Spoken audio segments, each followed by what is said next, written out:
Assalamualaikum warahmatullahi wabarakatuh. Salam dua garis untuk para pejuang buah hati. Pada kesempatan kali ini kita bincang-bincang dikit tentang masalah cadangan telur ya. Apa itu cadangan telur dan bagaimana permasalahan penanganan infertilitas di Sumatera Barat terutama ya, di tempat saya berdomisili gitu.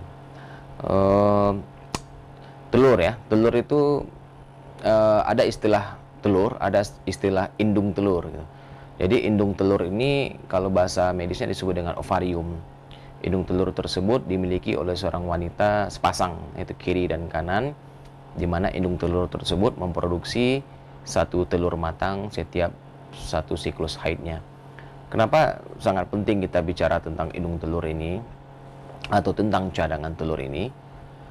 Ketika seorang wanita tersebut masih di dalam kandungan si ibunya, lebih kurang pada kehamilan trimester kedua, itu jumlah cadangan telur atau folikel seorang wanita itu mulai dibentuk dan mencapai puncaknya.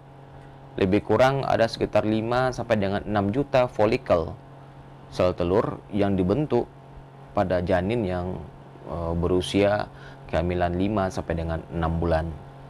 Setelah itu, jumlah cadangan telur ini terus menurun.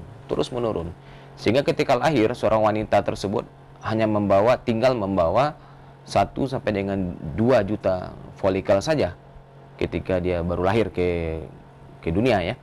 Hanya membawa bekal 1 sampai dengan 2 juta. Kemudian menjadi bayi, menjadi anak-anak, melewati masa remaja, sampailah wanita tersebut menstruasi untuk pertama kalinya.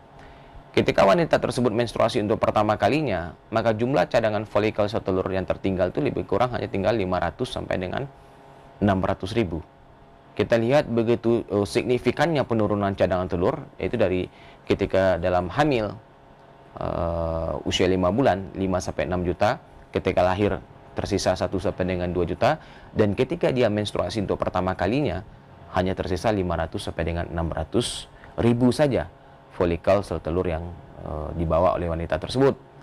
Kemudian selama merentang masa usia reproduksi dari wanita tersebut sampai menjelang dia menopause, maka dari 500 sampai 600 ribu folikel itu lebih kurang hanya sekitar 500 sampai dengan 600 folikel saja yang mengalami proses ovulasi.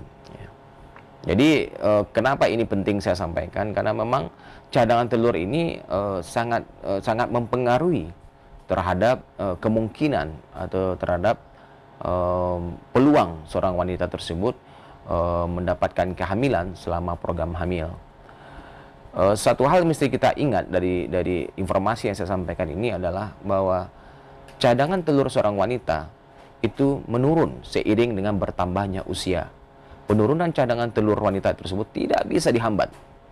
Itu sudah merupakan perjalanan biologis atau perjalanan alamiah dari folikel sel telur yang terus menurun seiring dengan bertambahnya usia, sehingga akhirnya nanti menjelang menopause cadangan telurnya sudah habis, sehingga tidak terjadi menstruasi lagi atau kita kenal dengan istilah menopause gitu. Oleh karena itu, apakah penurunan cadangan telur ini atau kecepatan penurunan cadangan telur ini sama antara satu wanita dengan wanita lainnya? Tidak sama. Turun itu adalah hal yang pasti, tetapi kecepatan penurunan cadangan telur tersebut bisa berbeda antara satu wanita dengan wanita lainnya. Banyak faktor yang mempengaruhi: gaya hidup, lifestyle, berat badan, penyakit-penyakit yang diderita seperti kista ovarium, kista endometriosis misalnya. Itu jelas sangat merusak terhadap cadangan telur yang ada, sehingga menurunkan cadangan telur. Apa informasi yang ingin saya sampaikan dengan membahas tentang cadangan telur ini adalah, maka seorang wanita yang sudah menikah mesti ingat dia berada pada usia berapa gitu.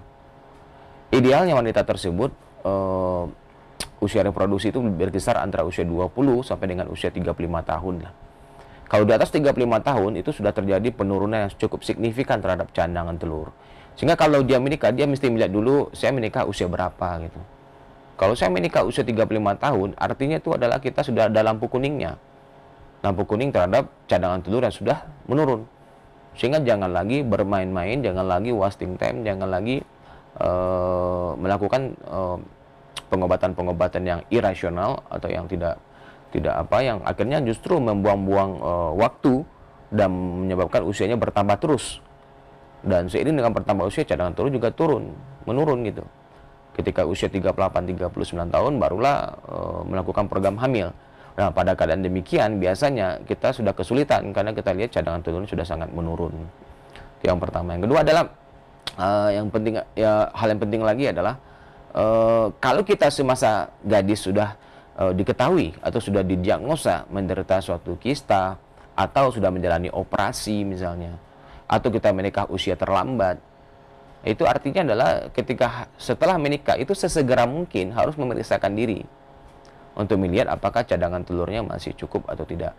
Maka permasalahan yang terjadi di Sumatera Barat saat ini kita lihat bahwa banyak sekali wanita-wanita yang usia reproduksi atau pasangan ini tidak mengetahui atau tidak mampu mengenali potensi reproduksi dirinya sendiri gitu. Itu yang pertama. Sehingga menikahnya sudah terlambat usia 35 tahun tapi masih juga berleha-leha menunggu datangnya kehamilan sampai usia bisa menunggu 3 tahun, 4 tahun, sehingga ketika usianya sudah 39 atau 40 tahun baru merasa perlu mengunjungi dokter. Nah, ini yang kita kadang-kadang kesulitan atau mengalami dilema. Satu sisi peluangnya sudah sangat jauh menurun di saat dia sudah berniat untuk melakukan program hamil. Alangkah lebih baiknya ketika dia baru berusia 35 tahun, ketika baru menikah langsung melakukan program hamil, sehingga kita pun memiliki kemungkinan atau peluang untuk kehamilannya menjadi lebih besar gitu.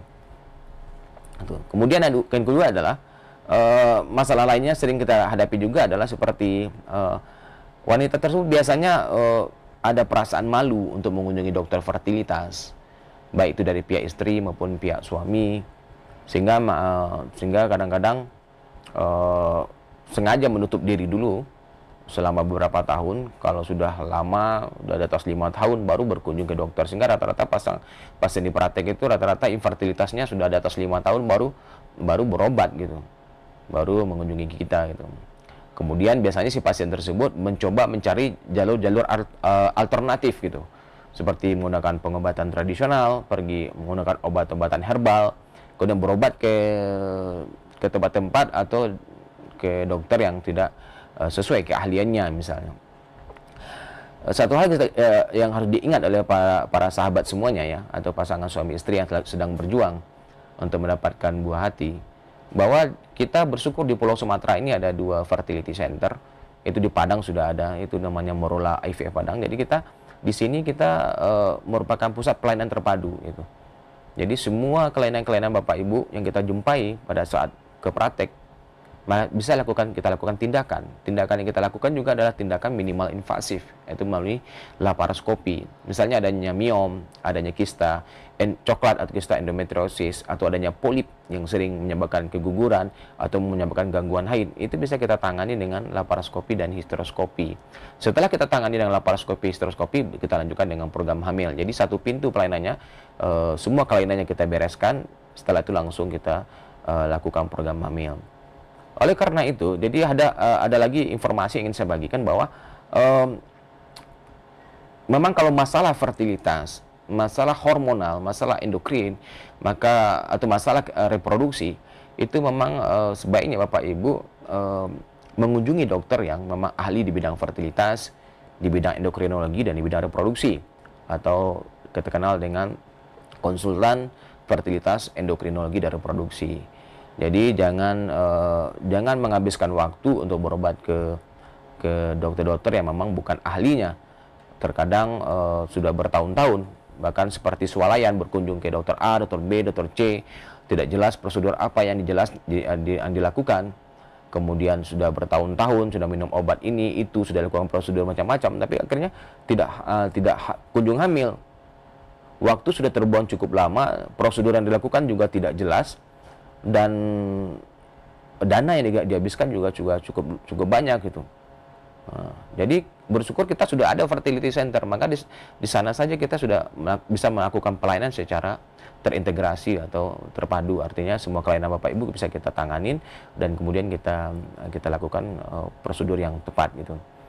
Itulah kenapa saya berbicara masalah cadangan telur ini? Karena cadangan telur itu seiring identik dengan masalah waktu, gitu, masalah waktu. Jadi dalam program hamil kita harus punya apa namanya ya? Kita harus memperhatikan dimensi waktu ini, ya.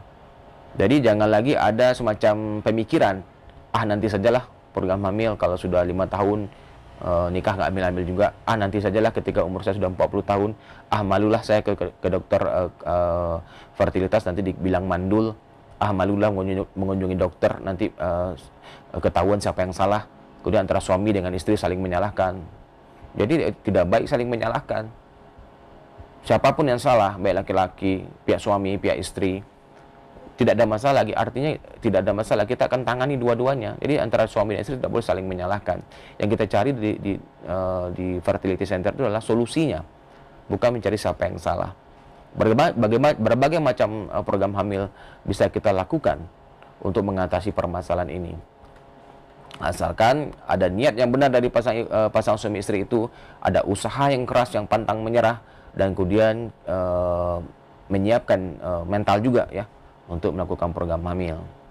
Jadi saya kira itulah materi singkat tentang pentingnya kita mengenali cadangan telur ini, karena cadangan telur itu sangat berhubungan dengan angka keberhasilan kehamilan, sangat berhubungan dengan usia, sangat berhubungan dengan dimensi waktu. Secepat mungkin melakukan program hamil, sedini mungkin melakukan program hamil, maka peluang Bapak Ibu akan semakin besar. Semakin mengundur, maka itu peluangnya semakin kecil. Dan lakukanlah dengan dokter yang ahli dan tepat di bidang itu, di tempat yang tepat juga, dengan prosedur yang benar juga. Jangan menghabiskan waktu hanya untuk berputar-putar, berkeliling untuk melakukan program-program yang tidak jelas ujung pangkalnya, yang akhirnya justru akan merugikan Bapak Ibu sendiri. Saya kira demikian pesan singkat saya tentang cadangan telur dan permasalahan infertilitas di Sumatera Barat. Semoga bermanfaat. Jumpa lagi kita di video berikutnya. Assalamualaikum warahmatullahi wabarakatuh.